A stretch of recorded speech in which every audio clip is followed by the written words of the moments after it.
화면 보시면서 함께 드리는 시작 기도를 드립니다. 화면 보시고 기도드립니다. 전능하신 하나님, 오늘 저희가 마가복음을 통해 예수님의 사역, 이상과 사역을 배우고자 모였습니다. 주님의 말씀을 주시고 저희의 영적인 귀와 영적인 눈을 열어 말씀의 깊은 의미를 깨닫게 하소서. 나아가 저는 예수 그리스도의 복음을 통해 예수님을 더욱 깊이 알게 하시고 하나님 나라의 비밀을 발견하게 하시고 예수님께서 보여주신 권능과 긍휼을 사랑하는 성령님의 종의 모습을 저희 삶에 적용할 수 있게 하소서. 성령님, 이 시간 저희와 함께 하셔서 말씀을 통해 저희에게 말씀해 주시고 저희의 눈과 귀를 열어 예수님을 더 선명히 보게 하소서. 이 시간 주님의 인도하심을 구하며 예수님의 이름으로 기도합니다. 아멘. 자, 우리의 목적 디모데후서 3장 14절 시작. 너는 배우고 확신한 일에 거하라. 세 가지 시작. 넘버 1 믿음의 확신, 성령을 읽고 배움으로. 넘버 2 충성스러운 제자 되기, 말씀에 순종함으로. 성숙한 제자 되기, 말씀을 실천함으로. 아멘. 자, 하나님의 말씀이 살아있다 그러는데, 살아있고 활력이 있다 그러는데, 그 살아있고 활력이 있다는 것을 알 수 있는 방법 중에 하나가 뭐라고요? 기납법적인 성경 공부를 통해서다. 이해되시죠? 네. 이제 뭐 벌써 1년 동안 했으면 이제 좀 귀가 열렸으리라 믿습니다. 자, 사실은 뭐다? 뭐가 사실이에요? 뭐를 관찰해요? 그렇지. 무슨 말씀? 성경. 성경에 기록된 하나님 말씀이 사실이고 그거를 우리가 어떻게 해요? 관찰하는 관찰. 잘 이렇게. 한국에서 요즘 전 세계에서 대학 졸업률이 제일 높은 나라가 어딘지 아세요? 우리 대한민국이에요. 세계 1위에요. 그만큼 과학적인 교육률이 높습니다. 근데 문제는 뭐냐? 놀라운 것은 문장 독해력은 떨어진다는 거예요. 그게 무슨 말이에요? 이해를 안 하고 외우기만 하니까. 그러니까 글을 읽으면은 무슨 말이에요? 문해력이 떨어진다는 거는 의미를 읽었는데 무슨 뜻인지 모르는 게죠. 그게 문해력이라는 거예요. 문해력이 떨어져. 그러니까 문해력이 떨어진 무슨 얘기예요? 똑같은 얘기를 내가 지금 이제 돌기 원사님이 저랑 얘기했어. 근데 나는 분명히 그렇게 얘기 안 했는데 완전히 딴소리 이제 하는 거예요. 그러면은 그거는 근데 실제로 우리 대학 가운데 그런 게 많이 있어요. 그죠? 그러면 어떻게 해야 돼? 못 알아들었으면은 우리 돌기 원사님 그거 잘 하시는데 못 알아들었으면은 I have a question 그러면서 또 물어보잖아요. 그거 물어봐야지. 못 알아들었는데 괜히 안 쳐. 우리 영어의 경험 있죠? 미국 가서 제일 많이 하는 거 저도 경험하는데 못 알아듣는데도 하하 그러고 뭐 무조건 웃음으로 넘기고 뭐 무조건 예스 하고 아는 척하면서 그리고 또 막 웃으니까 안 웃기는 뭐 하니까 한 박자 늦게 또 싹 웃고 그런 경험 있죠? 네. 그래 아는 척하면서 전혀 못 알아듣는 거. 아무튼 이 사실 이 관찰을 잘 알아야 됩니다. 이 관찰 하나만으로도 많은 거를 우리가 성경에서 알아낼 수 있어요. 네, 그래서 그 다음에 이 관찰하는 목적이 뭐예요? 실천하려. 아니 관찰하는 이유는 의미, 해석. 그렇죠. 의미를 알려고 하는 거죠. 그걸 우리가 해석이라 그래요. 인터프리테이션. 그리고 인생에서는 또 뭘 잘해야 돼요? 해석을 잘해야 됩니다. 그래서 그런 말 있죠. 꿈보다 뭐가 있어야 된다? 해몽을 잘해야 되는 거예요. 예. 어떻게 해석하느냐에 따라서 삶이 달라집니다. 그죠? 그래서 어떤 사건을 볼 때도 항상 우리는 어떻게 해석해야 된다? 긍정적으로 파지티브하게 해서. 그래서 이런 거죠. 구체적으로 어떤 상황이 탁 나에게 미쳤을 때 혹은 우리에게 왔을 때 긍정적인 사고를 하는 사람은 해석하는 사람들은 어떻게 해요? 이렇게 하죠. 이 상황에서 내가 무엇을 할 수 있을까? 이런 상황 속에서 우리가 무엇을 할 수 있을까? 이런 거를 생각하는 거죠. 이러면 상황인데 이거 이제 다 끝났어. 이러면 이제 말에는 뭐가 있어요? 성경에 의하면 우리 말에 뭐가 있다 그러잖아요. 말에 파워가 있어요. 파워 힘. 그래서 그거 우리가 하는 말을 하나님이 어떻게 하신다? 듣고 계세요. 그래서 그 성경에 나오죠? 너희가 한 말대로 그대로 행하리라. 네.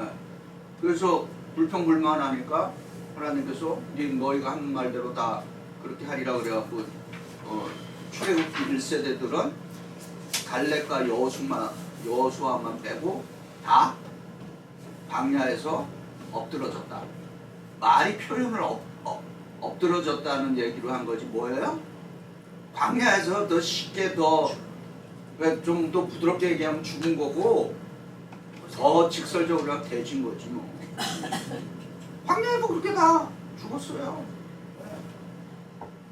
그러니까 참 그거 쉽지 않습니다. 의도적으로 우리가 자꾸 이렇게 근데 우리는 마치 기계처럼 끊임없이 우리 뇌는 뭘 한다?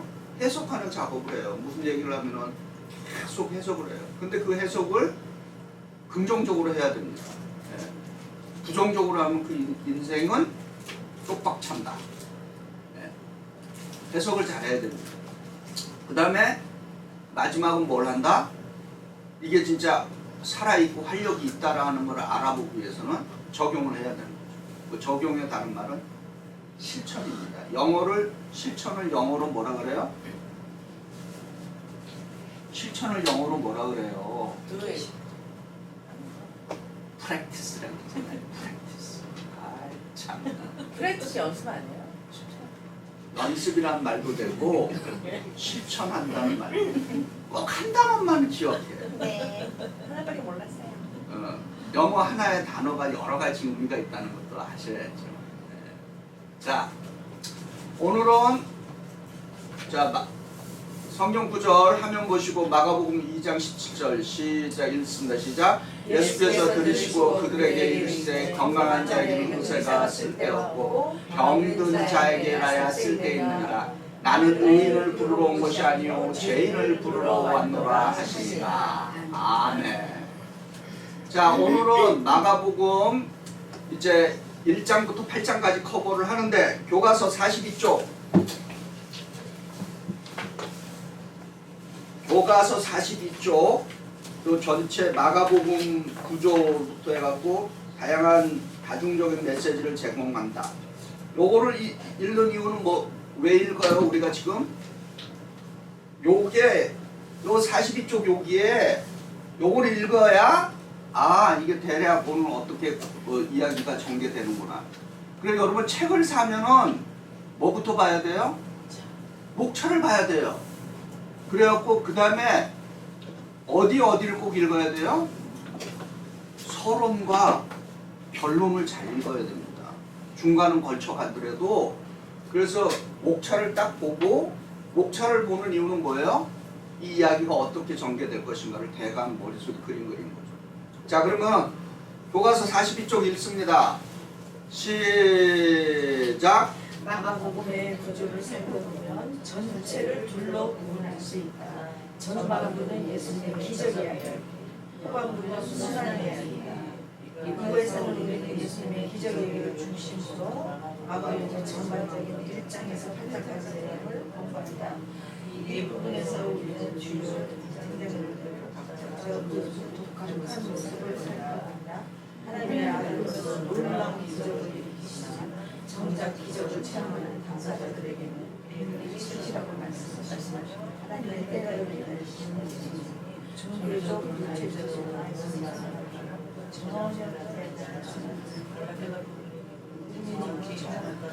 장이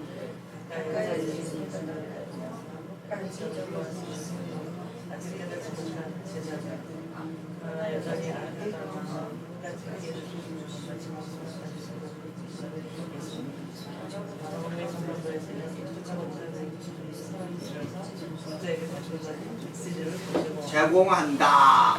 아멘. 자, 이제 이해가 좀 어느 정도 됐죠. 그러면 이제 여러분의 교과서 43쪽에서 이제 가는데 한번 보세요. 제가 이제 좀 나름대로 또 정리를 했습니다. 마가복음의 저자 화면 보세요. 마가복음의 저자는 마가 요한설이라는 썰이 있어요. 썰. 네, 그냥 썰입니다. 썰은 썰이에요. 네. 그리고 그러나 대체로 작자 이상. 근데 지금은 이제 오늘날에는 이 마가를 한 개인으로 보지 않습니다. 마가의 교회 혹은 마가의 공동체 이렇게 보고 있어요. 그러니까 마가복음은 한 개인의 작품으로 생각해 보면 한 개인의 작품이 아니라 공동체의 작품. 물론 누군가는 썼겠지. 그러나 자기 개인이 쓴 것이 아니라 공동체의 신앙 고백을 서술한 거죠. 네. 그래서 마가 공동체, 누가 공동체, 마태 공동체, 요한 공동체. 요즘은 이렇게 부르고 아니면은 더 마가의 교회, 누가의 교회, 요한의 교회, 마태의 교회 이렇게 부르는지.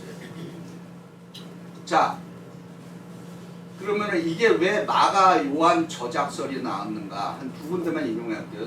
사도행전 12장 10절 같이 읽어봅니다. 시작. 마리아의 집에 가니 그 마리아는 마가라 하는 요한의 어머니라. 여러 사람이 거기 모여 기도하더라. 그 다음에 사도행전 12장 25절 시작. 바나바와 사울이 구제하는 일을 마치고 마가라 하는 요한을 데리고 예루살렘에 돌아오니라. 예. 이제 요런 것들이 이 마가가 이 마가 요한이 누구랑 동행을 했어요 보니까 바나바와 사울. 근데 복음서가 먼저 기록됐을까요? 그 바울 서신이 먼저 기록됐을까요? 퀴즈. 못하죠.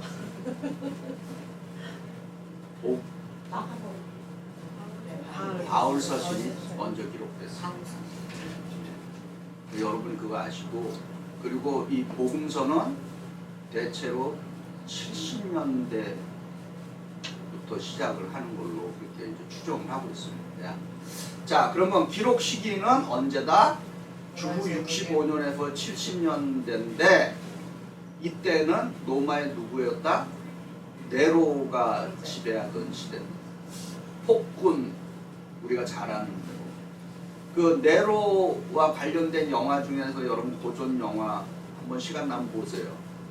고전 영화가 있어요. 예, 코바디스. 뭔지 아세요?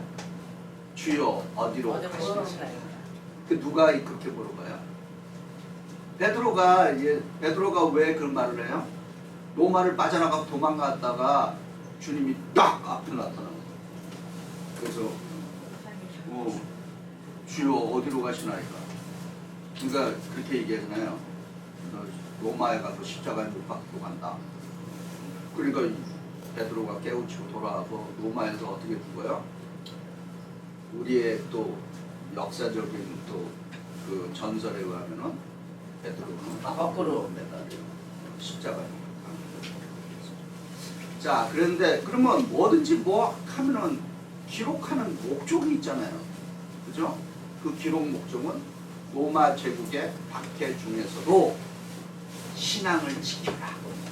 박해 가운데서 지켜라. 그러니까 편할 때는 뭐 그렇게 중요하지 않은데 이 박해 속에서 그러니까 이게 기독교는 참 믿기가 어려운 그 종교입니다. 사실은. 그냥 모를 때야 뭐 예수 믿고 천국 가라 하니까 그냥 이렇게 하는데 이제 예수님께 점점 깊이 들어가면 갈수록 아주 그 힘든 걸 요구하죠. 왜 뭐 조금 달라는 게 아니라, 네. 도로티 권사야 내 목숨을 나에게 바쳐라 이제 이렇게 나오니까 그러니까 그게 힘든 거예요. 그죠? 네. 그냥 뭐 돈 몇 푼 달라 이러면 그냥 그렇게 하는데 그게 아니라 내 생명을 바치라 이제 이렇게 되니까 좀 쉽지가 않습니다.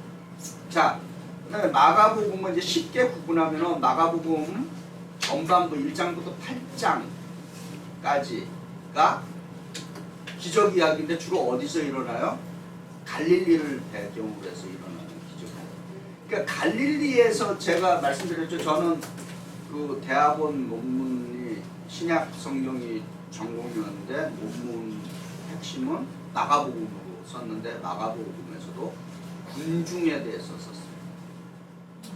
그래서 마가복음의 군중은 저는 이제 결론은 나름대로 지금도 그렇게 생각하는데 갈릴리의 군중과 예루살렘의 군중은 차이가 있습니다. 갈릴리의 군중은 항상 예수님과 함께하고 예수님께 대해서 굉장히 호의적이에요. 네. 그리고 예수님은 그 갈릴리 군중으로 굉장히 컴패션하게 공유를 갖고 계시고, 그러나 후반부에 가서 이제 예루살렘에 모여 있는 군중들은 뭐다? 예수를 십자가에 못 박으라. 그리고 목사님, 예수님이 태어나신 곳 갈릴리예요. 그렇지, 갈릴리예요. 갈릴리. 갈릴리예요. 예. 그러면은 자, 근데 이제 실제로 이제 마가복음서를 구조를 놓고 이제 이렇게 한번 이겁니다. 마가복음의 기적 이야기가 20번 정도 나오는데 그게 8장까지가 집중되어 있습니다. 집중되어 있어요. 이게 무슨 말일까요? 그만큼 이 갈릴리의 예수님은 마가에서 굉장히 그죠?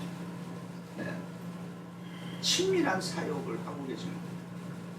근데 이 이제 9장서부터 마지막 장까지는 마가의 기적이 이렇게 한 3번 정도밖에 안 등장을 안 합니다. 그만큼 예수님의 그 사역의 기적 이야기가 전반부에 다 집중되어 있다라고 하는 거죠. 자, 이제 지도를 이제 보시면은 이게 이제 갈릴리 있죠. 예. 여기는 이 갈릴리 호수는 한번 나중에 지금은 뭐 세월이 안 들어도 그러는데 갈릴리 호수에는 저는 한번 가봤는데 여기는 한 최소한 2박 3일은 있으면 참 좋겠다. 아침에 갈릴리에 가면 꼭 먹는 고기 있어요. 무슨 고기일까요? 피터스 피쉬, 베드로 물고기. 그거 이제 기름으로 튀긴 물고기인데 그냥 뭐 산지가 맛없어. 내가 저는 먹어보니까 그냥 의미겠지. 근데 아무튼 뭐 2000년대부터 근데 제가 보니까 계속 거기서 물고기를 키우는 것 같아요. 그러니까 피로피쉬가 아직도 이렇게 튀겨갖고 그 다음에 뭐 감자랑 이렇게 프렌치 프라이스랑 이렇게 그렇습니다. 자, 이 예수님의 그 활동 영역이에요. 그러니까 예수님은 그렇게 멀리 가지는 않으셨어요. 서해 번쩍 동해 번쩍 한 게 아니라 갈릴리를 중심으로 했죠. 그래서 결국은 이제 예루살렘으로 이제 가셔서 이제 돌아가시게 됩니다. 자, 그 다음에 여러분 교과서에 이제 봅니다. 43쪽에 드디어 마가복음의 문학적 특징이라는데 여러분 어떤 분들은 문학적이라 성경을 문학적이라 그런 말을 해서 사실 내용의 특징이에요. 예. 무슨 얘기인지 알죠? 근데 이게 문학적이라는 게 영어로는 리터러처라고 그렇게 표현되어 있습니다. 리터러처. 예. 그런데 마가가 독특하게 쓰는 용어가 있어요. 마가는 곧, 즉시 이런 말들을 굉장히 많이 써요. 그리고 또 그리고라고 하는 1장서부터 16장까지 그리고가 한 1000번 정도 나와요. 왜 그리고 우리가 한번 생각해 보세요. 곧, 즉시, 그리고 우리가 어떤 대화 속에서도 그리고 있잖아 이런 말을 왜 해요? 그 말을 이어가. 네, 뭔가를 이어가게 하는 거죠. 네. 그 이응세죠. 옷에 옷이 지금 이렇게 한 벌이 되려면은 뭐가 있어야 돼요? 여기 이음새가 있어야 되잖아요. 여기도 이렇게 있고. 지금 입고 계신 옷들 다 보세요. 이음새 있잖아요. 예, 이제 그런 역할을 하는. 그리고 예. 그 다음에 곧 즉시. 지금 이 마가에서는 하나님의 일이 얼전하다라고 하는 것을 강조하는 거예요. 하나님의 사역. 얼전트하다는 거예요. 얼전트. 얼전트가 뭐예요? 긴급하다는 거죠. 그러니까 우리가 예수 믿고 뭔가 주의 일을 하는 거는 뭐다? 그렇죠. 얼전트한 센스가 있어야 된다는 거예요. 미루지 말라는 그런 의미가 있는 거예요. 그러니까 하나를 읽어도 다양한 영적인 의미를 우리가 해석을 그러니까 이 텍스트를 잘 관찰해야 되는 이유는 뭐냐? 텍스트를 잘 관찰해서 우리가 이제 우리말로 이제 신앙적인 용어는 묵상한다는 묵상. 그 구절을 이렇게 묵상하면은 그게 어떻게 된다? 그 구절이 나에게 말을 걸어오죠. 그걸 우리가 영감이라 그래요. 영감님이 찾아온다 이거예요. 영감님이 할아버지가 아니라 성령께서 찾아오죠. 영감, 인스피레이션이 우리에게 들어오는 거죠. 자, 그러면 한번 예만을 한번 보죠. 마가복음 1장 10절 읽어봅니다. 시작. 곧 물에서 올라오실 때 하나님의 갈라짐과 성령이 비둘기같이 자기에게 내려오심을 보시더니. 우리 영어로는 이걸 뭐라고 불렀을까요? 곧을 immediately, at once 이런 식으로 번역했죠. 그 다음에 또 두 번째 한번 해보죠. 1장 20절 시작. 곧 부르시니 그들이 자기 아버지 세베대를 풍꾼들과 함께 내버려두고 예수를 따라. 그 예수님을 따른다는 거는 뭐예요? 즉시 따라간다는 거죠. 예수님이 나를 부르면은 아 주님 내가 뭐 이것도 하고 저것도 하고 좀 생각해보고 그게 아니라 곧 immediately 해야 돼. 그만큼 하나님의 일은 이 마가가 이런 이 형용사를 자꾸 그러니까 부사를 강조하는 이유. 부사라고 그러죠? 부사를 강조하는 이유는 뭐다? 하나님의 일은 얼전하다. 그래서 주의 일을 항상 우리 삶 속에 예수를 오래 믿고 신실하게 믿다 보면은 하나님의 일이 내 삶에 뭐가 된다? 프라이어리티가 됩니다. 얼전트하게 생각하잖아요. 그러니까 긴급한 거를 우리는 뭐예요? 긴급한 걸 먼저 해야 되는 거지. 네, 그런 의미가 있는 것입니다. 네. 그러니까 하나님의 일을 다 내일 다 해놓고 짜투리로 하려고 하니까 할 수가 없는 거예요, 결국은. 네. 한번 잘 생각해 보시기 바랍니다. 예를 들면 이제 이런 거예요. 저는 설교를 거의 목요일 날 드래프트가 나와야 됩니다. 목요일 날 드래프트를 해. 드래프트는 완성한다는 게 아니라 드래프트를 해놔야지 토요일 날 같은 날은 뭐를 한다? 그냥 정리하는 겁니다. 그래서 토요일 날 와서 설교 준비하는 거는 제 일생에 거의 없어요. 목회 동안에. 그리고 안 돼요, 저는. 그 미리 이렇게 딱 해놓지 않으면은 그 굉장히 이 머리가 안 돌아가요. 그리고 막 그게 여자와 남자의 차이인 것 같아요. 나는 이거 먼저 이걸 딱 해놓고 뭐 이제 그러니까 뭘 해야 되는데 여성분들은 그러니까 저거 하면서 그래서 이해가 안 가. 할 일이 많아서 거기 올 때 여성분이 들어가세요. 아니 그러니까 여성은 여러 가지 일을 한꺼번에 할 수 있는데 남자들은 그런 거. 아 그래서 제가 우리 김명래 사모랑 많잖아요. 시장 잘 안 가요. 시간 너무 많아. 시장 같은 거 뭐 쇼핑하는 거 안 가는 잘 안 가요. 그 이유가 일단 너무 오래 머리가 걸려요. 딱 들어가면은 저는 살 거는 딱딱딱. 그렇지 그만 그냥 딱 나오는데 여자는 안 그래요. 나는 그럼 제가 항상 그래. 먼저 살 거부터 먼저 하고 아니 그러니까 나보고 또 잔소리 한다고. 응? 가서 그 저기 세일하는 거 사야 되는데. 그래서 그렇죠. 그래서 같이 해야 한다. 그게 제일 맞아요. 같이 안 가셔야 돼요. 저희 남편은요, 제가 무슨 얘기해도 못 들어요. 음. 다른 생각하고. 그 생각하면 옆에 말을 안 들려요. 저는 다른 거 생각하면서 얘기하면 다 들리는데. 그렇지. 근데 그게 남자들 진화론적인 측면이 있다고 다 그러더라고요. 공감을 해. 과학적으로. 맞아요. 남자는 단순. 예, 왜냐면은 단순 이제 이렇게 사람이 이렇게 이제 진화가 됐대요. 구석기 때 수렵 생활을 했잖아요. 수렵 생활. 이제 남자는 사냥을 하고 여자는 채집 생활을 했잖아요.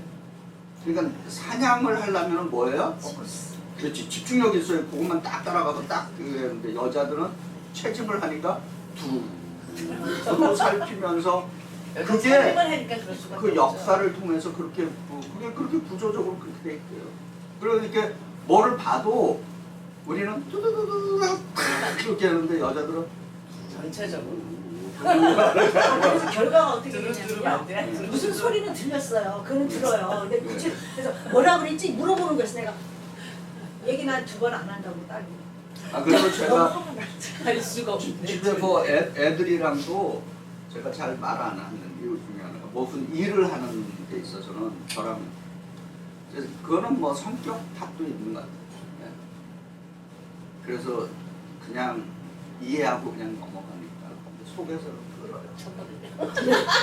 교회에서도 마찬가지예요, 솔직히. 다 그래요, 목사님. 네, 안 그런 사람이 어디서 다 그러지. 그럴 수도 있지. 은혜로 그냥. 자, 어쨌든 뭐라고 마가가 곧 즉시 이런 내용을 많이 이런 부사를 많이 쓰는 이유는 뭐다? 즉각적으로. 하나님의 사역은 즉각적으로. 그렇지. 긴급성이 있다라고 하는 거예요. 네, 그래서 구원의 사역은 긴급성을 갖고 해야 된다. 짜투리로 하면 안 된다. 할 수가 없고. 그 다음에 이제 마가가 두 번째로 많이 쓰는 게 샌드위치 기법이에요. 샌드위치 기법이 뭘까요? 샌드위치 알죠? 인사이드 가운데. 그러니까 양쪽에 빵이 있고 가운데 이제 그 앙꼬가 있잖아. 그죠? 그죠? 예. 네. 그런 걸 그러니까 이제 구체적인 이야기가 이제 하나 이제 지금 예를 들어놨어요. 야이로 딸의 이야기 알죠? 근데 그 야이로 딸의 이야기의 중간에 뭐가 끼어 있다? 혈육병 이야기가 여인의 이야기가 끼어 있어요. 그러니까 지금 자기 딸이 죽겠다고 막 그러는데 예수님 이제 모시고 갔잖아요. 그죠? 그런데 이제 이 야이로의 집에 가는 그 딸 아이를 고치려고 가는데 어떤 일이 생겼어요? 뒤에서 혈육병 걸린 여인이 와서 예수님 그래갖고 또 혈육병 여인이랑 또 그러니까 중간에 이게 사실은 혈육병 여인 이야기가 안 들어와도 되는데 이게 껴 있는 거예요. 이런 기법을 사실 마가가 많이 쓰고 있습니다. 요렇게 아니까 마가뿐만 아니라 또 이렇게 성경에 이런 샌드위치 기법이 많이 들어와 있어요. 그 왜 그럴까? 왜 샌드위치 기법을 썼을까? 자, 여기 뭐라고 써 있어요? 두 이야기를 교차시킴으로써 마가가 강조하는 성서적 주제를 강조하기 위해서. 그럼 뭐를 강조한다? 야이로 딸의 죽음과 치유는 예수님의 십자가의 죽음과 부활을 암시하기 위해서 그런 샌드위치 기법을 썼다라고 하는 것입니다. 그래서 교차? 죄송해요. 아니에요. 이렇게? 네, 익스체인지, 뭐 교차, 아무튼 그 저기 영화도 요즘은 그 뭐라 그래 그걸 이렇게 시리즈가 그 안에 흐르는 내용을 굉장히 이렇게 복잡하게 이렇게 해갖고 그러나 어떤 주제는 분명하게 하는. 그 샌드위치 기법. 만나는 지점이 괜찮아요. 이렇게 가고 저렇게 가고 그렇지. 예. 만나는 지점. 예. 어. 만나는 지점. 예. 좋은 표현입니다. 자, 이렇게 마가복음의 문학적 특징은 긴박성 그리고 샌드위치 기법을 사용해서 메시지를 전달한다. 근데 그 마가복음에서 메시지를 전달하는 포인트, 그러니까 어쨌든 마가나 마태나 누가나 요한이나 모두가 다 누구를 포커스를 두고 있어요? 예수님을 포커스. 그럼 퍼스펙티브는 같은데 그 퍼스펙티브를 접근하는 방법은 각자 독특하게 지금 접근하고 있대. 마가는 굉장히 예수님께 접근하는 거를 쉽게 얘기하면 예수 믿는 거는 질질 끌고 이렇게 할 게 아니라는 거죠. 예수님은 즉시 믿어라. 예수를 따르는 것도 내일 아주 모레 이게 아니라 예수님 말씀이 딱 떨어지면은 immediately 그냥 at once, right away 그렇게 되는 거예요. 그러니까 그 말이 우리에게 많은 영적인 챌린지를 지금 주고 있죠. 근데 대부분이 우리는 곧 즉시를 못하죠. Give me a chance. 그렇게 해야 됩니다. 그래서 이제 마가를 배우시는 분들은 하나님의 일은 어떻게 한다? 미루지 말고 즉시 하라. 자, 이제 두 번째 특징은 마가복음은 하나님의 아들이나 Son of God. 이거를 우리말로 뭐라고 번역했어요? 인자라고 번역. 아니요, 인자는 사람의 아들이고, Son of Man 그리고 하나님의 아들 Son of God. 그러면 이 마가복음 이 전체에서 왜 하나님의 아들이라는 표현을 썼을까? 마가는 시대가 어디예요? 노마의 박해 상황이라고 그랬어요. 역사적인 배경이. 그런데 놀라운 거는 노마의 황제를 뭐라고 불렀을 줄 아십니까? 신의 아들이라고 불렀어요. 그때 그 사람. 그렇죠. 네. 하나님의 신의 아들이라고. 세임이네, 세임. 네, 동전에도 그렇게 돼요. 그래 한번 생각해 보세요. 예수님을 하나님의 아들이라 부르고 노마의 황제를 하나님의 아들이라 불렀어요. 그 지금 굉장한 충돌이 생기죠. 하나님의 아들 둘이잖아요. 그 문제가 뭐예요 지금? 좀 생각을 해보세요. 그렇지. 킹이 두 사람이면 어떻게 되는 지금 문제가? 안 되는 거지 당연히. 싸우겠죠. 하나가 이게 하나를 만들어요. 그러니까 우리 기독교가 굉장히 쉽게 얘기하면은 굉장히 혁명적인 종교예요. 아니 지금 서술 시퍼렇게 노마의 황제가 딱 있는데 노마의 황제를 뭘로 노마 동전에 뭐라고 붙었냐면은 동전에 신의 아들이라고 붙어 있단 말이에요. 근데 노마의 황제가 신의 아들인데 어떻게 예수를 신의 아들이라고 그렇게 부르느냐. 그 말 자체가 굉장히 그렇지 쉽게 얘기하면 반역이죠. 반역은 뭐예요?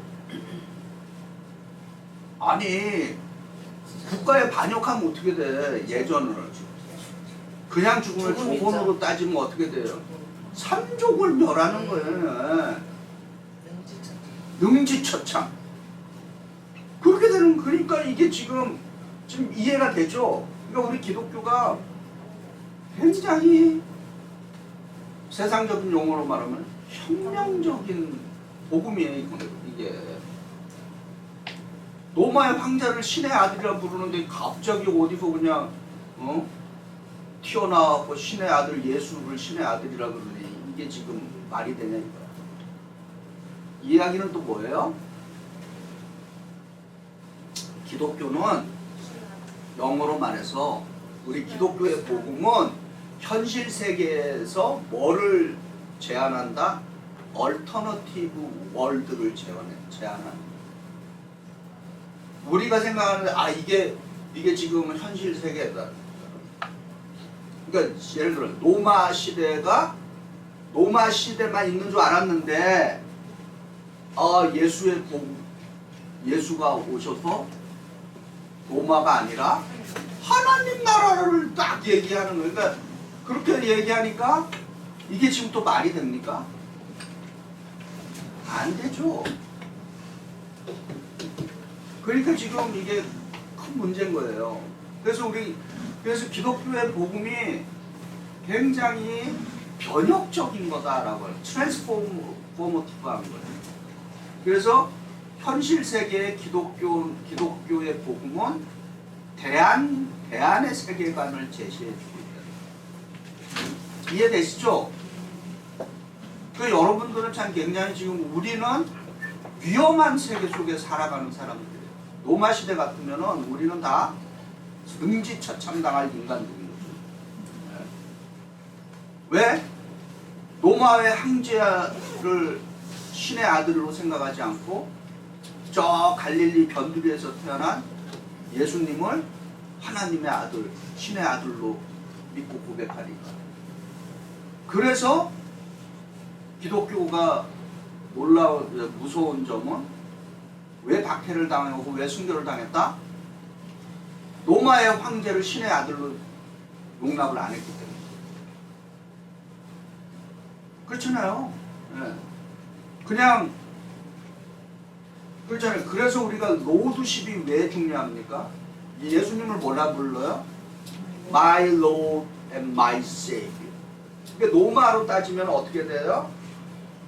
My Emperor is my Lord and my Savior가 돼야 되는데 그게 아니라 거기는 노하고 Jesus Christ is my Lord and my Savior. 그러니까 그거는 뭐 죽을 수밖에 없는 거예요. 이해되시죠? 그러면서 마가가 뭐를 지금 우리한테 얘기하냐? 예수 그리스도인 하나님의 아들을 믿으면 로마의 황제 신의 아들을 두려워하지 말라. 그게 복음이니까 이런 복음을 우리가 지금 따라가고 있는 겁니다. 그래서 우리가 잘 기억해야 되는 게 예수님은 이 땅에 뭐를 제시했다? 하나님 나라, 로마의 나라, 제국이 아니라 하나님 나라를 대안으로 지금 계속 제시합니다. 근데 그거는 신약만 그런 게 아니라 구약도 마찬가지예요. 구약의 전체 주제도 성경의 그 구약의 성경 전체 제국이 몇 개가 나오는 줄 아세요? 성경에 등장하는 제국 여러분 한번 기억해보죠. 아수르, 바벨론, 페르시아, 그리스, 롬 5대 제국이 성경 안에 등장하죠. 근데 그 5대 제국은 지금 어떻게 됐다? 다 멸망했어요. 그래서 끊임없이 성경은 The Kingdom of God이라고 하는 영어로 말하는 얼터너티브 월드를 계속 제시하는 거죠. 그래서 우리에게 큰 사명이 있습니다. 우리가 현실이라고 하는 여기서 리얼리티 속에 살고 있지만은 우리의 사명은 뭐다? 뭐를 해야 된다? 하나님 나라를 제시할 수 있어요. 그런데 그렇게 하려면 뭐를 각오해야 돼요? 희생. 희생, 무슨 희생? 쉽게 얘기하면 로마 시대에다가 비유를 하면 뭐를 각오해야 돼요? 죽음을 각오해야 되는 거죠. 순교를 각오해야 돼요. 그러니까 그게 그래서 쉽지 않은 거예요. 그러니까 우리가 성경을 그냥 읽으면은 근데 그래서 저 솔직히 괴로워요. 저는 삶 자체가 굉장히 괴롭습니다. 저희도 괴로워요. 그죠? 항상 기뻐하라고 하셨는데 왜 괴로울까요? 아니 그러니까 하나님 나라라고 하는 얼터너티브한 거를 제시를 해야 되는데 그 얼터너티브 하나님 나라를 제시하려고 하다 죽음을 보면 각오해라 해야 되잖아. 이 현실과 뭐가 생겨요? 충돌이 생기는 거야. 괴리. 괴리가 생기니까 그래서 지혜가 필요합니다. 그게 지혜가 필요하면서 그래서 할 수 있는 게 뭐예요? 내가 할 수 없는 건 할 수 없지만은 그럼에도 불구하고 할 수 있는 일이 있잖아요. 그러니까 그런 거를 찾아내야 돼요. 우리가 할 일은 뭐 거창하게 막 할 필요는 없지만은 그래도 작지만은 뭔가를 하나님 나라를 위해서 뭔가 할 수 있는 거. 그거는 우리가 생각해 볼 수 있고 할 수 있습니다. 그래서 할 수 없는 것들에 대해서는 하나님께 용서를 구하고 할 수 있는 것들에 대해서는 할 수 있도록 능력을 달라고 해요. 자, 이게 하나님의 아들 마가가 쓰는 하나님의 아들은 로마의 황제는 누구였다? 신의 아들이었어. 그러니까 지금 마가가 쓰는 하나님의 아들과 로마의 황제가 신의 아들이라고 하는 것은 그 당시 세계관에서는 용납이 안 되는 거죠. 그리고 기독교인들이 왜 죽었다? 순교했다. 왜 순교했다? 그들 로마의 황제를 신의 아들로 인정을 안 했기 때문이죠. 예수님만을. 근데 그게 법이었나 보죠? 그럼 법이지. 근데 그 나라에서는 당연히. 법을 이제 해야 되는. 그래서 법이 저기 없는 살려주는 방법 중에 하나가 예수를 부인하라고 한 거야. 마찬가지 신사참배도 그런 거죠. 예수를 저 천황을 이렇게 뭐 그냥 하라고. 이런데 공산당도 그랬잖아요. 지금도 그렇죠. 지금도 마찬가지죠. 그래서 아무튼 저기 여러분이 하나님의 아들이라고 예수를 하나님의 아들이라고 고백하는 거기에는 뭐가 있다? 무거운 책임감, 사명이 우리에게 담겨 있다라고 합니다. 그렇다고 해서 또 뭐 내가 이제는 순교의 내용도 많이 차원이 달라졌습니다. 로마 시대의 순교는 뭐예요? 목숨과 바꾸는 거예요. 그러면은 모든 기독교의 스피리추얼리티, 영성은 어디서 출발한다? 순교의 영성에 출발해요. 그러면은 시대가 이제 바뀌잖아요. 바뀌어갖고 오늘 이 시대의 순교의 영성은 과연 무엇인가? 그런 거는 이제 우리가 생각을 해봐야죠.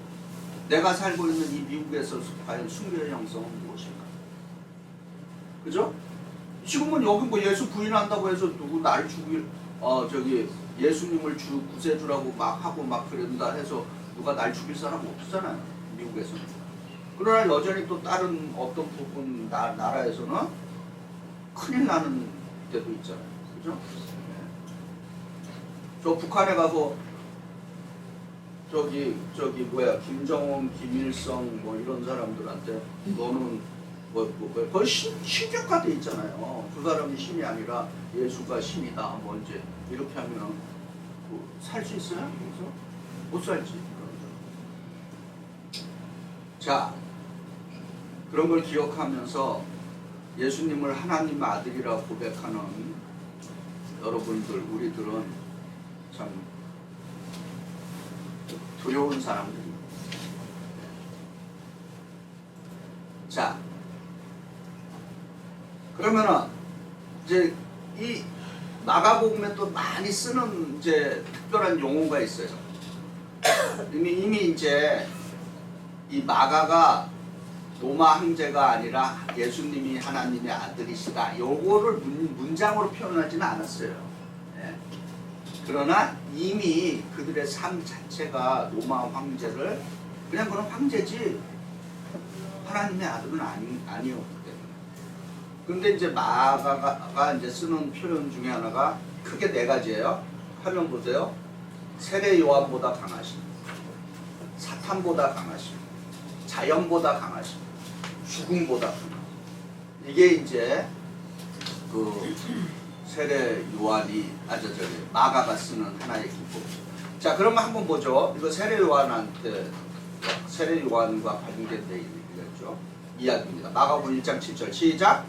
나보다 능력 많으시니까 내 뒤에 오시나니 나는 그의 신발들을 경당하는 사람을 아멘. 자, 사탄보다 강하신 분. 마가복음 3장 27절 시작. 사람이 먼저 강한 자를 결박하지 않고 강한 자의 집에 들어가 결박하여야 그 집을 탈환하리라. 자, 4장 39절 시작. 예수께서 깨어 바람을 부르시며 바다가 어리시되 잠잠하라 고요하라 하시니 바람이 그치고 아주 잠잠하였더라. 네 번째 시작. 이는 제자들을 부르시고 인자한 자의 손에도 죄지라고 예수를 만나는 살아나는 날이라는 것을 말씀하십니다. 아멘. 자, 이 마가의 기법 중에 하나예요. 마가의 특징은 누구보다 강한 자, 누구보다 강한 자. 그런데 나중에 이제 마태도 보시면 알지만 마태도 예수님을 마태는 그 마태의 선교의 대상, 전도의 대상이 누군지 아세요? 유대인이야. 그러니까 어떻게 많이 표현했어요? 모세보다도 강한 자.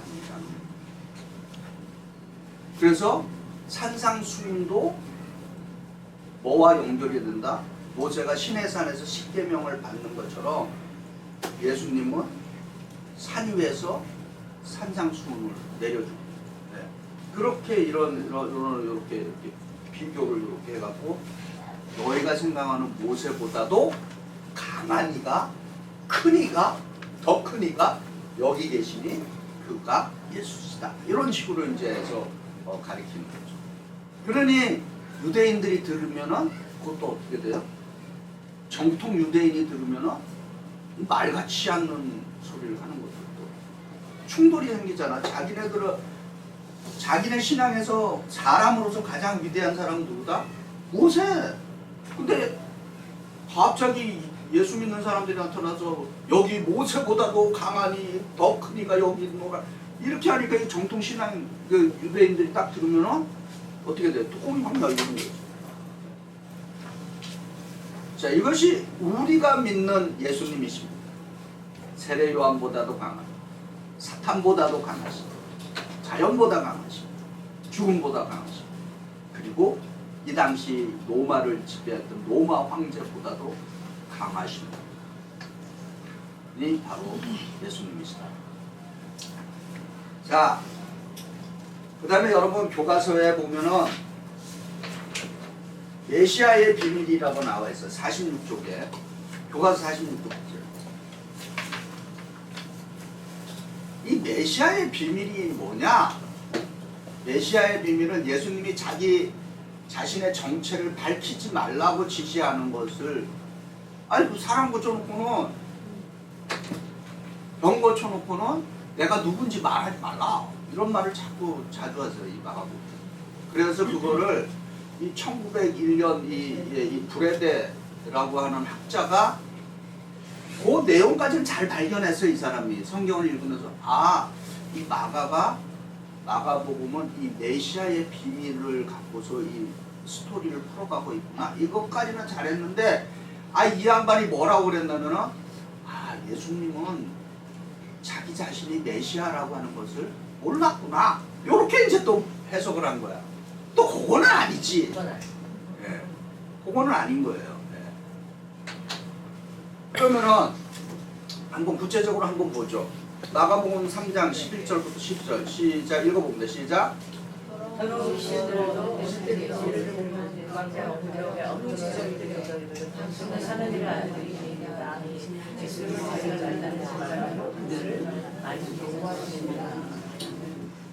그러니까 예수를 잘 믿으면요 귀신이 알아봐요. 그리고 또 그렇지. 그리고 또 예수를 잘 믿으면은 누가 알아봐요? 다른 타종교인들, 또 무속신앙 가진 분들이 잘 알아봐요. 왜냐면은 여기 우리의 대적자인 어둠의 세력들도 누구를 알아봐요? 예수를 알아봐요. 그래서 제가 가끔 농담하잖아요. 내가 정말 예수 믿는지 안 믿는지 점치는 사람한테 가면 딱 알아. 그 사람이 용한 사람이면은 딱 보면은 예수 믿으시군요. 딱 그러면은 그거는 이 친구가 용하구나 이렇게 되는 거예요. 그래서 내가 갔는데 이게 아무것도 모른다. 그러면은 이제 둘 중에 하나는 가짜야. 내가 가짜든지 점쟁이가 가짜든지. 신통한 사람들은 이게 뭐예요? 영은 영으로 통한다고 그런 그 신기들이 통합니다. 네. 그래서 저는 나이가 많지는 않지만 아주 제가 산골 강원도 그 바닷가에 살 때는 전기도 되게 늦게 들어왔어요. 제가 초등학교 그때 국민학교에서 1학년 넘어서 들어왔어. 그래서 사람들이 이해를 못했대요. 나이가 몇 살이야? 시골에 저 강원도는 굉장히 전기가 늦게 들어왔어. 예. 근데 놀이가 재밌는 놀이 중에 하나가 뭐냐면은 굿하는 집이 많았어요 그 당시. 그러면 뭐 굿한다 그러면은 동네 애들은 그게 놀이거리니까 막 이제 거기 이제 굿판에 가는 거예요. 그럼 굿판에 가면 우리가 이제 애들이니까 다 앞에 앉아서 막뭐 불축불축 뛰면서 뭐막 발기 흔들고 그러잖아요. 그럼 신기해서 막 보고 그러면은 용한 애들 가라. 그런 얘기 꼭 합니다. 아니 애들은 가라가 아니라 거기 예수 믿는 애들은 가라. 네, 맞아. 예수 믿는 애들 가라. 그런 말도 합니다. 방해하니까 자기 그런 거를 막. 네, 그게 안 됐나 그래갖고 이 무당들 뭐예요 저기 작두에 타는 무당들 그거 진짜 무당이에요. 네. 그 평범한 사람이 어떻게 작두를 탑니까? 그러니까 우리가 말하는 귀신이 내렸으니까 그게 가능한. 근데 어쨌든 그런 말 합니다. 그래서 그렇다고 내가 이거 정치인들 가라는 얘기가 아니라 그냥 한번 비유로 얘기하는 거예요. 정말 봐야 되겠네. 그렇게 하면 같이 오셨잖아요. 아무 사람은 궁금하잖아요. 궁금하기는 경험이 있어요. 교회 다니기 전에. 유튜브에 다 있어요, 여러분. 유튜브에 들어가서 보세요. 봐야지 뭐가 저같은 자리지. 내가 이 사람하고 이제 도저히 못 살겠다. 나 그래서. 그랬는데 역학 보는 사람한테 가서 물어봐야지. 정쟁이가 아니고 역학 보는 역학. 사람이에요. 사주팔자 이렇게 보면서 풀어주는 사람인데 라고 가자마자 앉았는데 교회 다녀요, 절에 다녀요. 막 물어보더라. 뭔가 안 이상하게 다니대야. 그러더라. 물어보더래. 그럼 물어보는 건 말고 그냥 한눈에 알아봐요. 목사님 요즘 너무 많이 구슬 많이 하나요? 많이 하죠. 지금 한국의 문제가 뭐냐? 예수는 예수고 많은 권사님들이 아니, 우리는 최강호 선생님 개업 예배드리지만 뭐 개업이라든가 이런 거 하면 100만 원을 써. 그래서 돼지머리 놓고 돈 넣고 그럼요. 그럼요. 시골에 내라 회사 마치해가지고 정치인, 경제인 회사가 다 그런 거야. 수도 없다는 거 아닙니까? 하면 물도가 더 많아요. 기독교인보다 물도인이 더 많아요. 돈 많은 사람들이 그걸 더 많이 해요. 그러니까 그거 하지 마세요. 그런 거 그거 하지 마세요. 하지 마세요. 그냥 그거 하면 여기 학사가 어디 없어. 여기도 있어. 여기서 할 거예요? 구수라는 게 아니라 그 신문 광고에 그런 거 나옵니다. 10년에 보면은 여기 프로시게 그거 광고 보셨어요? 그런 거? 있어요. 우리 신랑 아팠을 때요. 우리 집에서 우리는 말 안 하고. 그리고 뭐 예수 믿는지 안 부족서 주고 뭐 그러면서 굿하고 됐어. 제가 기억나는데 몇 해 전에 이게 주술 하시는 분이 사주하고 뭐 하는 분이 신령 광고 냈어요. 뭐 이름도 희한하신 분인데 거기 읽어보니까 뭐라고 썼냐면 예수 믿으시는 분도 환영합니다. 아우 주여 할렐루야. 돈 벌어야 되니까. 돈 벌어야 돼. 프로시 어머나. 10년에 한국은 근데 지금 되게 심각해요. 그- 젊은 사람들도 유튜브에 보면 온라인 전부 그런 거 아니야? 미래 불투명하니까. 미래가 불투명하니까. 컬드 컬처처럼 그거 교회 책임입니다. 불안하니까. 그래서 제가 다른 거는 뭐 이렇게 큰 소리를 안 하지만은 예수 믿는 사람들 그런 거 하지 마세요. 그거 하지 마세요. 저는 어딘지 몰라서도 안 가요. 자, 그 다음에 8장 27절부터 30절인데 저 요약하면 읽어보면 되시 화면 보시고 시작. 예수와 제자들이 가이사라 빌립보 여러 마을로 나가실세. 부르시되 너희는 나를 누구라 하냐. 베드로가 대답하여 이르되 주는 그리스도시니라 하매 이에 예수께서 자기의 일을 아무에게도 말하지 말라 경고하시고. 그러니까 지금 이제 왜 그랬을까? 왜 말하지 말라고 했을까? 네. 아직은 때가 아니어서. 그렇지. 아니, 때가 아직 왜 때가 아니냐 이거. 자, 보세요 이제.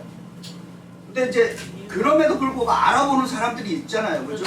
아무리 예수님이 말하지 마. 그래도 알아보는 사람. 그 중에 하나가 뭐예요? 귀신들.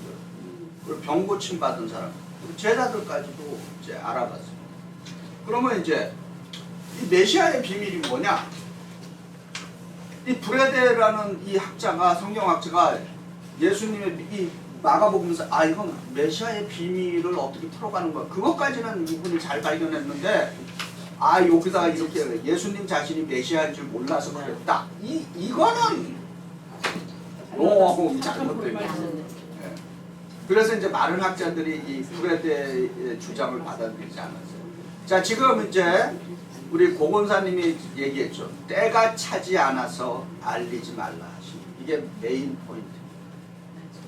그래서 예수님의 공생애가 뭐예요? 공생애. 공생애를 뭐라고 뭐가 공생애예요? 예수님의 사역. 공식적인 퍼블릭 미니스트리. 지금 저도 뭐를 하고 있어요? 공식적인 사역. 그렇죠. 공식적인 사역을 하고 있는 거죠. 그래서 그거를 한자로 유식하게 공생애라고 그럽니다. 퍼블릭 미니스트리를 하고 있는 거죠. 그리고 또 뭐가 있다? 제자들이 참된 메시아상을 이해할 때까지 기다리죠. 어째 보세요. 이 재밌는 게 베드로가 주는 그리스도시요 살아계신 하나님의 아들이 있습니다. 이렇게까지는 했어요. 놀라운 고백이었어요. 그리고 이제 예수님이 무슨 얘기를 하시는지 아세요? 이제 내가 예루살렘에 가서 십자가에 달린다. 그 얘기를 하니까 금방 베드로가 주여 그러시면 안 됩니다. 그러니까 성경에는 이렇게 사탄아 금방 또 예수님께서는 바요나 시모나 막 이렇게 막 칭찬하고 그러시는데 금방 베드로를 또 사탄이라고. 그 얘기는 뭐예요? 베드로와 그러니까 베드로 개인의 고백이기도 하지만은 베드로는 지금 제자들 12제자를 대표해서 고백을 한 것으로 이제 우리가 받아들이는데, 그럼 제자들이 이해하는 그리스도상, 그리스도와 메시아는 같은 말이죠. 제자들이 이해하는 메시아상과 예수가 이해하는 메시아상은 뭐다? 그러니까 제자들은 예수님의 메시아상을 온전하게 이해할 수 없다. 그럼 무슨 메시아상을 이해했을까요? 이스라엘의 도로. 그치. 그러니까 로마 제국과 같은 황제의 이미지를 갖고 있는 그런 메시아상들이 그 당시에 사람들이 추구하던 메시아상이었어요. 그런데 예수님은 예루살렘 성에 큰 승전가로 입장할 때 로마는 전투에서 승리하고 오면 로마 대성문 가잖아요. 어떻게 가요? 나귀. 로마 황제가 무슨 나귀를 타. 난 예수님. 어마어마한 말을 막 그냥 그 군사 퍼레이드 하잖아. 근데 예수님은 뭐예요? 당나귀, 나귀 새끼를 타고 들어가는 거예요. 그러니까 완전히 지금 메시아상에 지금 차질이 지금 생기는 거예요. 네. 그리고 실제로 제자들은 또 복음서에서 보면은 예수님의 메시아상을 어떻게 이해했느냐? 세상 권력으로 이해를 했죠. 그래서 어떻게 제자들 가운데는 예수님 나라에 오실 때, 예수님의 나라가 올 때 하나는 우편에 하나는 좌편에 앉게 해달라고. 그거는 예수님에 대한 올바른 메시아상을 갖고 있지 않은 거죠. 그러면은 가로비다가 예수님을 팔았잖아요. 자기의 익스펙테이션하고 그렇지. 그것도 이제 그래서 그거를 이 사람은 정말 아니구나. 그래가지고 팔아. 그렇죠. 그렇게 충분히 해석할 수 있죠. 네. 자기가 생각하는 메시아상과 그렇죠. 가론 유다의 그 이름이 젤롯이 주다스 이스케리오 그래갖고 그게 그 단어를 풀면은 뭐냐면은 가슴에 칼을 품고 다니는 사람을 이스케리오 가론 유다라고 하는 이름을 뿌리하는. 그래서 열심당에 속해 있는 혁명가가 아니야. 그래서 노마를 어떻게 하든 간에 무력으로 무너뜨리려고 하는 예수님 안에 예수 제자 안에 젤록당도 있었어요. 네. 그런데 예수가 원하는 그 세계상은 물론 하나님 나라지만은 로마 제국처럼 그런 폭력으로 세상을 바꾸려고 한 건 아니잖아요. 그러니까 그거는 거에 이제 충돌이 생기는 거죠. 그러니까 많은 유대인 그 세계관 속에 있던 사람들은 로마의 황제와 같은 메시아상을 기대하고 있었는데 그게 아닌 거죠. 자기들이 생각했던 메시아가 허망하게 어떻게 십자가에서 돌아가시는. 그러니까 참 우리도 어떤 면에서 지금 그때 제자들만 메시아를 오해하는, 잘못 이해하고 있듯이 사실 우리도 많은 부분에서 우리가 믿고 고백하는 메시아 예수 그리스도에 대해서 여전히 그렇지 잘못된 이해를 갖고 있는 거죠. 그래서 중요한 건 뭐다? 또 이제 나오죠. 하나님의 때를 기다리고. 예수님이 자기가 메시아라고 하는 것을 사람들에게 하지 말라라고 고백하는 것은 아직 여호와의 때가 오지 않은 거죠. 자, 그래서 시편 27편 14절 시작. 너는 여호와를 기다릴지어다. 강하고 담대한 여호와를 기다릴지어다. 이게 참 힘들어요, 그죠? 하나님의 때를 기다린다는 게 이때가 하나님의 때 딱 했는데 아닌 경우가 또 나오죠. 그러니까 아니, 네. 예수님이 그러니까 왜 그런 말이 안 나왔어? 왜 그 저기 알리지 말라 나를 아직 때가 차지 않아서. 그게 네. 그러네요. 때가 차지 않아서. 네, 때가 차지 않았어. 그때는 십자가와 부활. 십자가. 그렇습니다. 그래서 예수님이 맨 처음에 이제 갈릴리하고 그다음에 예루살렘에서 이제 성전에서 이렇게 네. 다 복음을 전하시다가 나중에는 성전을 떠나서 이제 네. 바깥에서 했잖아요. 그리고 되도록이면 자꾸 멀리 하려고 그랬던 이유가 예수님도 자기 때가 차지 않은 걸 알고 그렇게 그렇지. 이거가 약간 네. 그래서 여러분이 성경을 깊이 있게 관찰하면서 묵상하며 읽으면은 제가 말씀드린 대로 내가 말하는 게 아니라 텍스트가 텍스트. 성령님 말씀.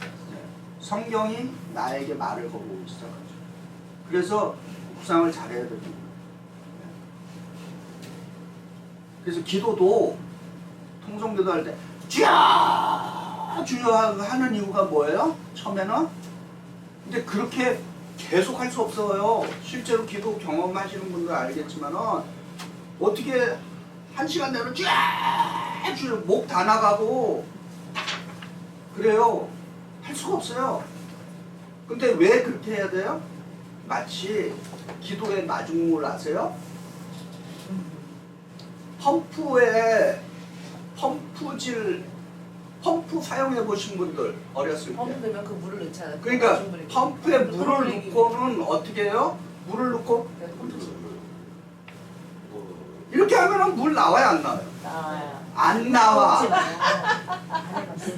그거 안 해보신 분들 물을 딱 붓잖아요. 물 나오게 하려면 이거를 세게 확 하면은 이제 물이 나오는 그때 물이 오르면 그 다음부터는 천천히 해도 물이 잘 나와요. 그러나 마중물 붓고는 그거 그냥 천천히 하면 다 안 나와. 그 경험해보신 분들은 알 거예요. 마치 우리가 통성 기도할 때 주여 하는 게 기도에 마중물을 붓는다고 생각하시면 돼요. 무슨 얘기인지 알죠? 그렇게 해갖고 힘있게 확 들어가고 그러고 나서 그 다음부터는 어떻게 한다? 지금 쉽게 말씀드리는 게요. 성령이 나의 기도를 끌고 가요. 그러면 어떻게 들어갈까요? 그 다음부터는 침묵의 단계로 싹 무슨 얘기인지 아시죠? 그 조용함의 단계로 쓱 넘어가는 거예요. 그래서 성령께서 내게 말하는 소리를 처음에야 막 내 그걸 달라고 막 크게 수고하지만은 기뻐지면 기뻐질수록 침묵에 근데 침묵 기도하시는 분들, 그러니까 통성 기도가 가능하신 분들은 제 경험, 이것도 경험입니다. 통성 기도가 가능하신 분들은 뭐가 가능하다? 침묵의 기도도 가능하다. 그래서 기도를 다양하게 경험하실 필요가 있어요. 그 기도는 그래서 이론이 아니다. 이론이 아니라 뭐예요? 실제로 해야 되는 게 기도입니다. 그래야지 기도가 누가 잘해요? 기도를 열심히 하는 사람들이 기도를 잘하는 거예요.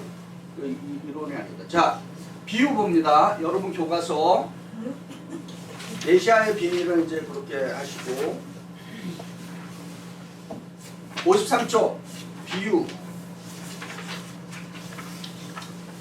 예수님은 또 비유를 많이 사용하셨어요. 성경에 보면은. 근데 이 비유에도 참 재밌는 게 여전히 알아듣지 못하게 한다라고 하는 또 희한한 말이 또 나와요. 근데 비유를 쓰는 근본 목적은 알아듣지 못하게 하고 깨닫지 못하게 하는 게 비유의 목적이다 아니다? 깨닫게 하는 게. 그렇지, 깨닫게 해야지. 그래서 그렇기 위해서 비유를 쓰는 건데. 그런데 자, 요 화면에 마가복음 4장 11절 12절 읽으면 돼. 시작. 이르시되 하나님 나라의 비밀을 너희에게는 주었으나 외인에게는 모든 것을 비유로 하나니 이는 그들로 보기는 보아도 알지 못하며 듣기는 들어도 깨닫지 못하게 하여 돌이켜 제사함을 받지 못하게 하려 함이라. 이게 또 무슨 말인가? 외인에게는. 외인 밖의 사람이라는 거죠. 쉽게 얘기해서. 그럼 이게 과연 이게 비유의 목적인가? 비유의 목적은 궁극적으로 뭐예요? 알고 깨닫게 하려고 비유로 하는 겁니다. 네, 그런데 왜 이렇게 말했을까? 이제 이런 거를 이제 우리가 이렇게 성경 학교를 하니까 이제 배우게 됩니다. 이거 보세요. 비유 사용 하면 보세요. 이게 히브리인들의 독특한 어법, 히브리인들의 독특한 그 유대인의 사고하는 방법을 알면은 이걸 좀 알고 있어요. 자, 결국은 비유는 깨닫게 하는데 목적인데 왜 비유를 듣고 깨닫지 못하게 한다고 그렇게 말씀하겠는가 라고 하는 것입니다. 자, 여러분 이제 교과서를 한번 볼게요. 자, 여러분 교과서에 54쪽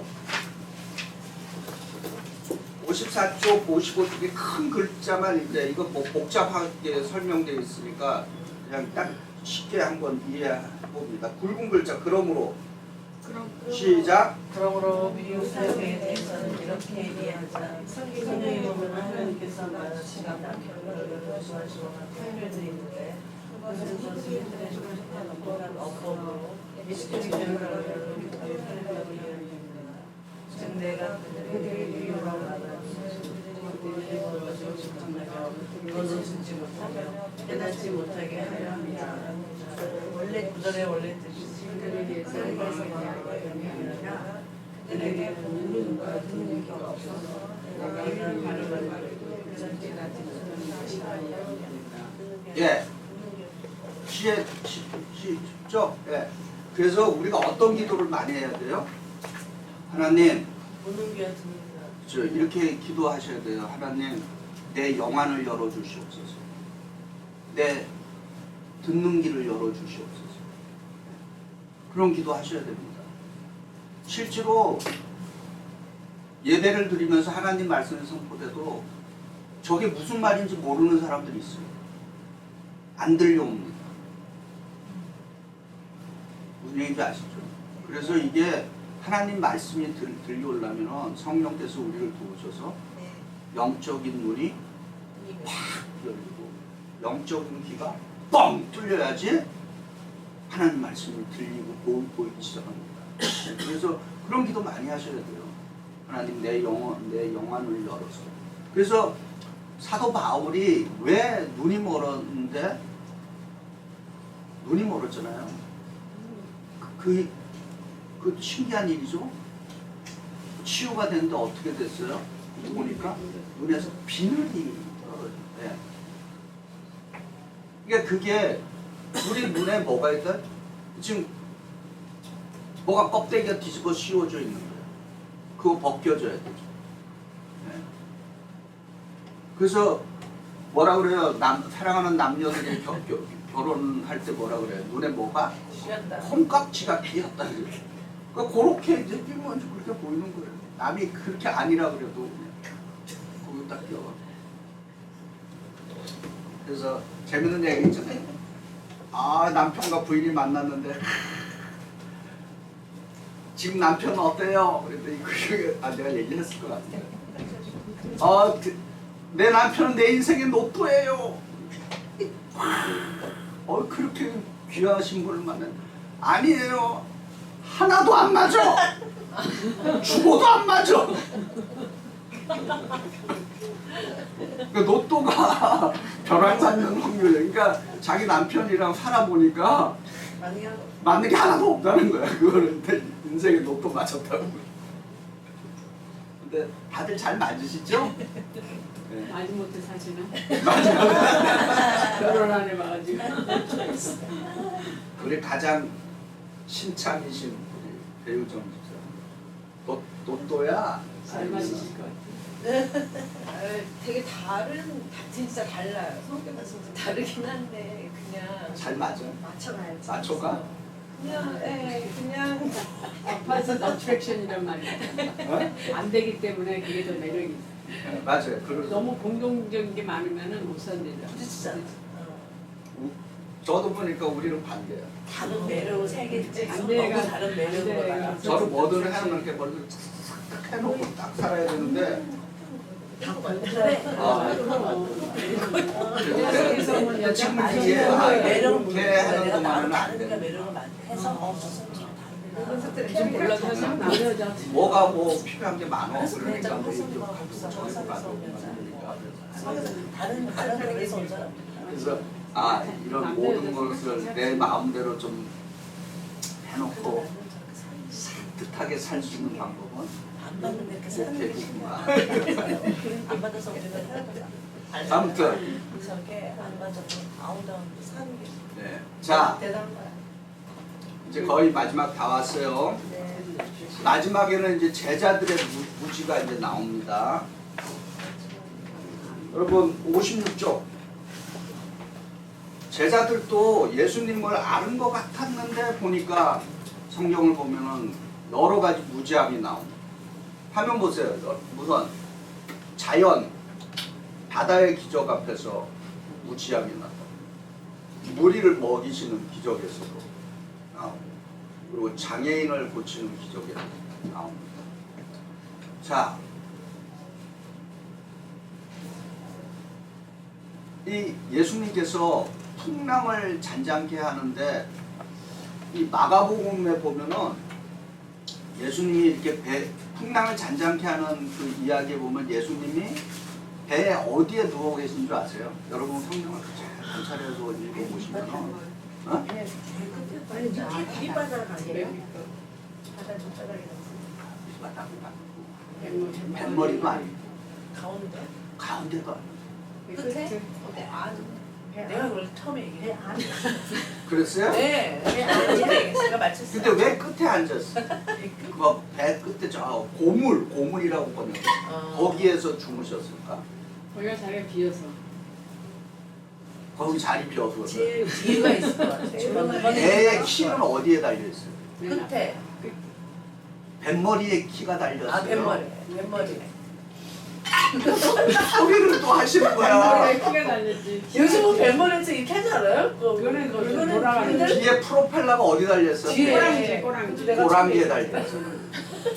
그러면은 예수님이 고물의 배 끝에서 주무셨다라고 하는 거는 그것도 연관이 뭐예요? 안전하게 운전하는. 그렇죠. 주무시고 계시지만은 그 배의 깃대를 누가 잡고 계셨다? 예수님이 잡고 계셨다라고 하는 것을 그 메시지가 우리한테 주는 거예요. 네. 그런데 제자들은 막 그냥 주여 이렇게 하는데 지금 주무시고 계신 이게 무슨 날이는 그런 이제 이 스토리들이 막 나오잖아요. 네. 그러면서 예수께서 바다를 꾸짖으셨으니까 영하시잖아요. 그러니까 잔잔해졌어. 근데 문제는 뭐냐? 퀘스천은 하는데 의문은 말하지만은 이 의문이 알무로까지 이어지지는 않는 거죠. 와, 그가 누구기에 바람과 바다도 순종하는가 하였더라. 의문에 대한 거는 말이 됐는데 이분이 진정 하나님의 아들이시구나 라고까지는 이어지지 않는 거예요. 그것도 우리의 삶에도 마찬가지죠. 의문은 있는데 이게 지금 해답이 없는 거예요. 거기까지 깊은 깨달음까지 이어지지 않는 거예요. 그 다음에 무리를 걸어오시다가 이제 그것도 한번 보죠. 6장 52절 시작. 이는 그들이 그 떡 대신 지던 이를 깨닫지 못하고 도리어 그 마음이 둔하여졌습니다. 귀신을 보고 생각하는 거죠.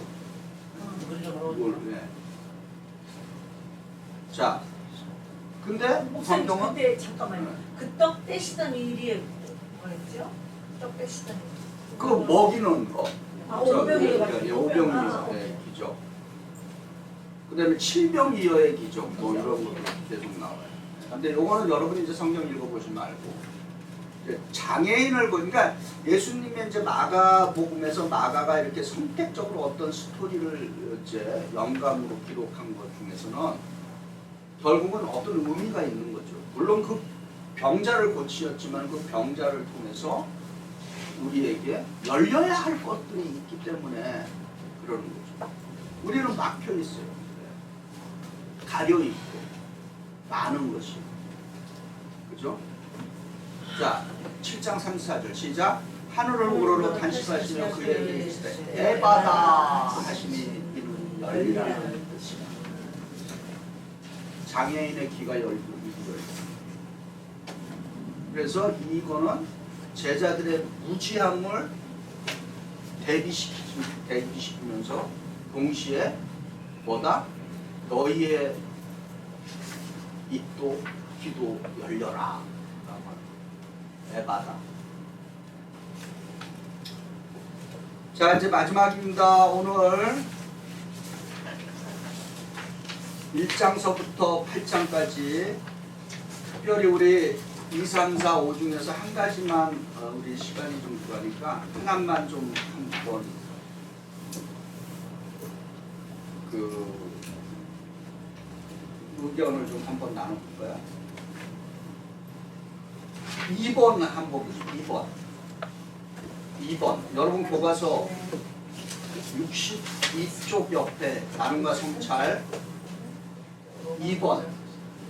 자, 읽어봅니다. 시작. 로마 황제가 자신을 하나님의 아들이라고 하면서 적대 복종을 요구할 때 마가는 예수님이 하나님의 아들이라고 하면서 세속 권력 문화에 대항했다.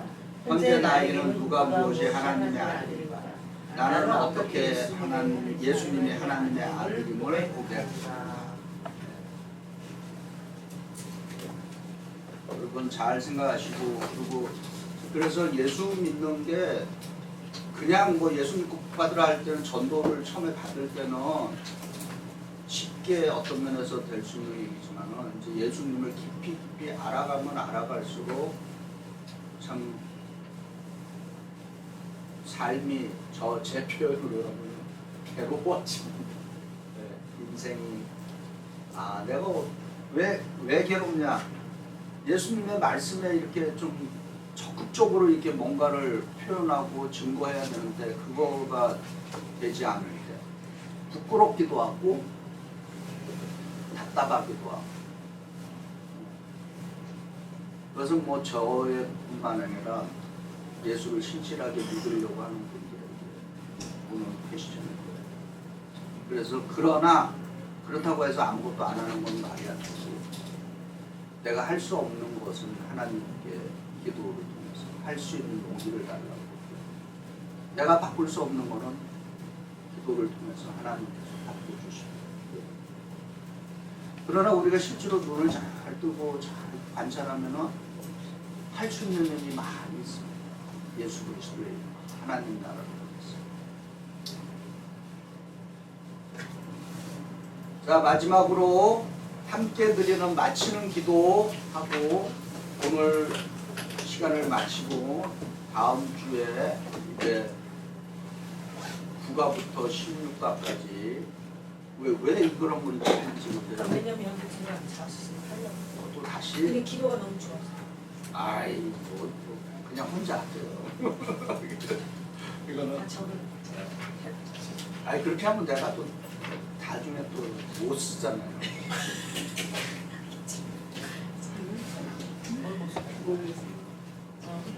아니 그러니까 저기 아니면 됐어요.